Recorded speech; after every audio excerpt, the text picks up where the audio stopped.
Well, joining us live now is the Israeli government spokesperson, Eylon Levy. Eylon, thanks for your time. So this incursion into northern Gaza, what was the purpose of it?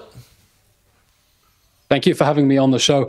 Israel is going to go into the Gaza Strip and totally demolish the whole of Hamas's terrorist and governing capabilities in the Gaza Strip. That's in response to the October 7th massacre when over 1,400 of our people were murdered. We're going to wipe out Hamas. Now, in order to do that, the IDF has been clearing the ground. You know, these are places that have been mined, booby traps. There are shafts where terrorists might jump out and shoot at our troops. So what the army has been doing is preparing the ground so that our troops can move in and target Hamas on the ground. We're going to go after every single Hamas terrorist, every rocket launcher, every missile silo, every command post used by Hamas inside the Gaza Strip, so that nothing like the horrible, horrible massacre we saw on October 7th can ever happen again. Did you find anything?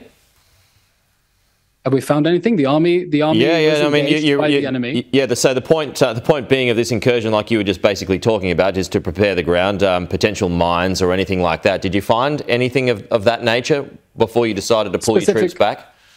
Specific operational questions I would refer to the IDF, but this was a serious operation, and we were engaged by the enemy as well, and the IDF will enter and complete this operation to defeat Hamas when the time is right. All right, yeah, well, that was my next question. When? I'm not going to speculate on the precise movement of the troops, but it's coming. The world needs to understand this is only just the beginning.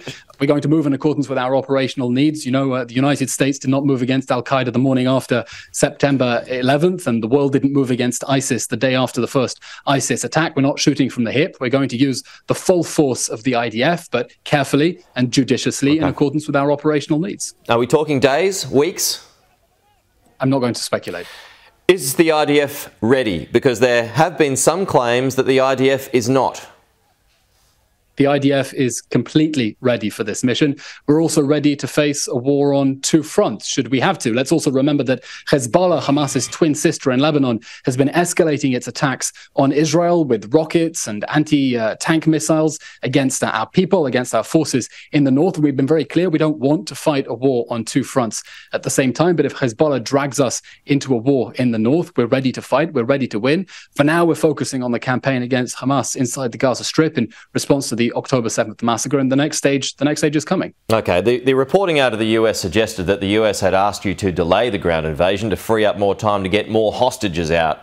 So how much time are you going to give to get those hostages out?